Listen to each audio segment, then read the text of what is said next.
Pourquoi Don Juan? Parce que je crois que c'est il me semble en tout cas que c'est forcément un fantasme, que c'était un fantasme masculin et que ce fantasme-là, me semble-t-il, est toujours d'une certaine manière un peu opérant aujourd'hui. Et à travers la séduction des femmes, il veut et il défie Dieu, ou à l'inverse, il défie Dieu en séduisant les femmes. C'est-à-dire que la séduction des femmes étant prise quand même, je crois, comme quelque chose qui est de l'ordre de la transgression. L'idée, c'est déjà de faire jouer une seule actrice pour les 3 rôles féminins. Comme si effectivement, je dirais, cette actrice-là pouvait donner l'idée de du fantasme de Don Juan qui est de toutes les conquérir. J'ai souhaité que ce Don Juan soit jeune. Je trouvais intéressant qu'à travers, dans cette pièce ou à travers la distribution, je dirais, des générations puissent se confronter.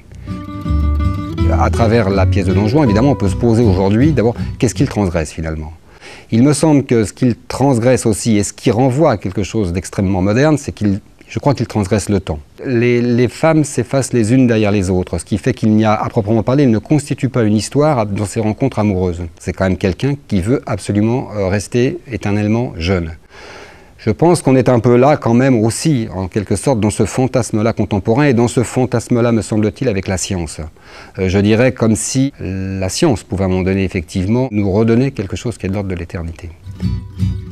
La grâce de Don Juan quand même, et ce qui fait qu'il force quelque chose qui est de l'ordre de l'admiration et qui est de la magie, c'est que c'est quand même quelqu'un qui croit à la vie.